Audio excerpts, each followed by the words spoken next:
The game of poker teaches you to think in a very specific way. I know it might sound crazy, but what if poker players could do a better job of solving problems than the specialists who get paid millions? In today's video, I want to talk about a mistake that almost every coach in the NFL makes that a mediocre poker player wouldn't.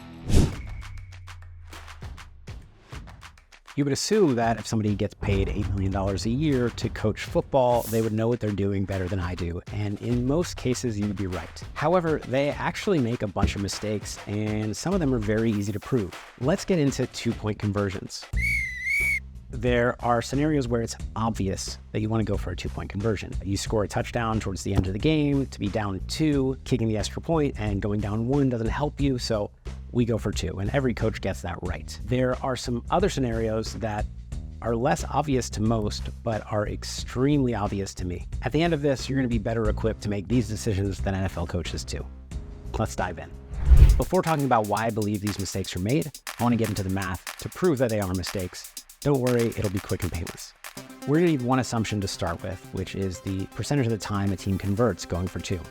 In the NFL, this is 48%, but I'm going to give the coaches the benefit of the doubt and go even lower to 45%. Let's assume if we go for 1 that we're going to make it every time, which is actually not true. It's closer to 95% as of late. But again, let's give the coaches that edge.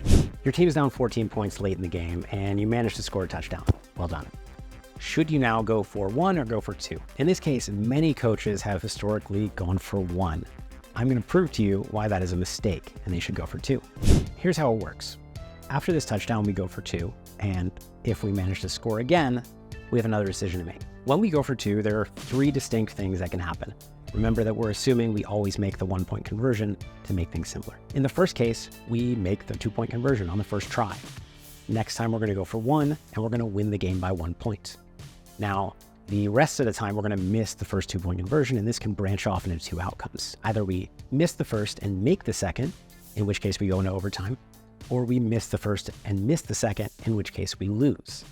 Now, 45% of the time, we are going to make the first and win the game. That's 45% wins. When you do the math on these 2 branches, you get 25% of the time that you go into overtime and 30% of the time you lose. Now, if you split the overtime into half wins, half losses, we're going to win the game about 58% of the time and lose the game 42% of the time with this strategy. Whereas if we always went into overtime, we're going to split it 50-50. 58% wins and 42% losses, to me, sounds pretty good in a scenario where otherwise we kick the extra point twice, we go into overtime, we win half the time, and we lose half the time. Now, the reason this works for us is perhaps a little bit unintuitive, but it's that we get an informational edge. We're the team down another score, and we're going to have another decision to make after our second touchdown to go for 1 or go for 2. With the benefit of this information of how our first 2-point conversion went, we can make a better decision. Now, I want you to keep that theme in mind as we carry over to the second example. And while the first example is one that many avid fans who are analytical thinkers know, this second one is even less intuitive.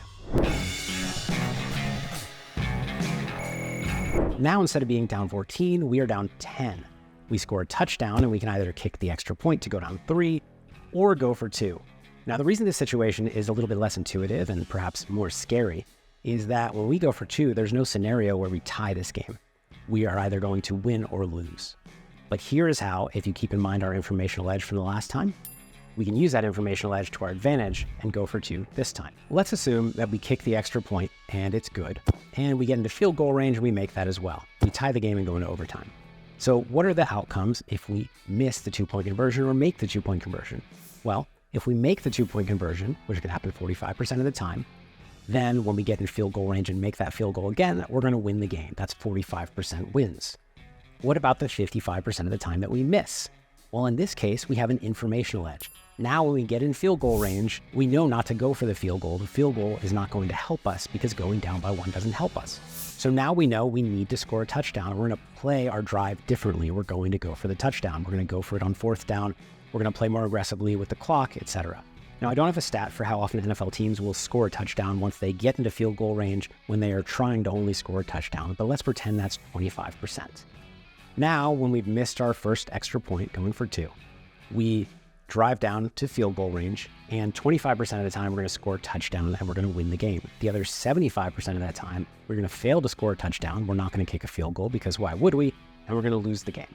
Here's how the math works out in this scenario. 45% of the time, we've made the first 2-point conversion, we kick the field goal, and we win the game. 14% of the time, we have missed the 2-point conversion, scored a touchdown, and won. Those add up to 59%, which leaves 41% of the time that we lose the game. Once again, we've gone from winning half the time and losing half the time, aka going to overtime, to winning 59% of the time and losing 41. Now, there are many other cases where going for 2 is right, but these two are very clear cut, yet coaches often don't do it. So why do coaches make these mistakes? The first of these reasons is that they don't understand the math. Now, this isn't advanced math. We don't need computing power. We don't need analytics that have only come out in the last 10 years. This is pen and paper math that we could have done 300 years ago. But for some reason, they haven't considered it important enough to dive into this math and figure it out. And I think that's really the only reason some coaches don't do it. Now, the second reason is loss aversion. Fear of losing, the fear of loss, is much greater than the excitement or motivation to win. Tying the game feels safe. Losing feels scary. Winning doesn't overcome that scariness. And so in spots where a coach could go for a win or loss rather than a tie, they opt for the safe route and go for the tie. You see this in poker all the time. For example, when a weaker player has a great opportunity to bluff on the river, but rather than risk extra money sticking their neck out, they're just content to check back and lose the hand. They can't lose any more money this way. They can't make a scary mistake, although checking back is a mistake, just a less scary one. But they're missing out on winning the pot more often than not because it's such a good bluff spot. The third reason is game theory. Game theory applies to poker in so many ways, and it is fascinating and super nerdy, and I'm not gonna bore you with the details. In this setting, it's really important to understand what game the coaches are playing. Now, I know what you're saying, they're playing football, and in football, you're trying to win. Not exactly. The interests of the coach don't always align with the interests of the football team or the fans. A coach's goal, whether you're looking at it from the perspective of their life and their happiness, or even career ambitions as it relates to winning championships, is to keep their job.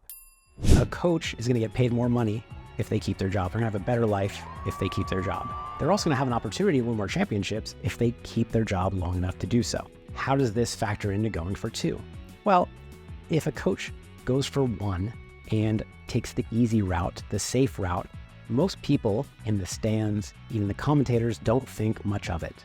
It just feels like the thing that you do. They are not at risk of looking like they made a mistake. They're not going to have the fans calling for their job. If a coach goes for 2 and loses the game because of it, which is going to happen a large percentage of the time, that might look like a mistake to the fans. It might look like a mistake to the owners. And if you make enough of those mistakes, the fans tend to call for your job.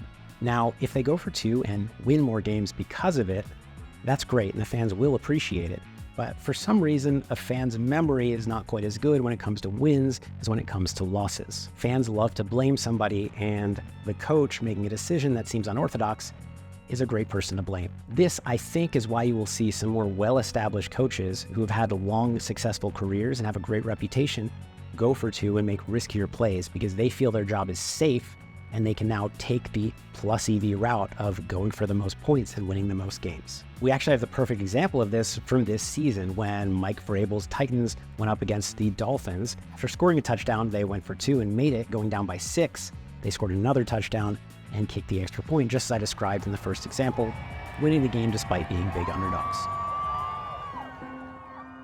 Now, if I were a coach, I would obviously go for 2 more often than the other coaches in the league, but I would take that further. I would focus our team's energy on play calling around going for 2. I would focus our practices more around going for 2. With the true extra point conversion percentage around 95%, it's actually about equal for the average team to go for 2 and go for 1 in terms of expected value. That means that for the best offenses, it would be better to go for 2 even at the start of the game. If I had a team, I would work on getting that 48% number to 55, 60, 65%, 70, and going for 2 all the time. I'd start the game by going for 2, and I would accumulate a lot of points. Not only would I practice for this, but I would draft and build my team around it, in addition to racking up all of those extra points. Having a team that's really good at converting on 4th and goal from the 2-yard line is going to add a lot of value to your normal drives. If you enjoyed that breakdown and you'd like to hear more about how poker player logic applies to other concepts, let me know with a like and with a comment telling me what you'd like to hear me break down next. Until next time, take care and good luck.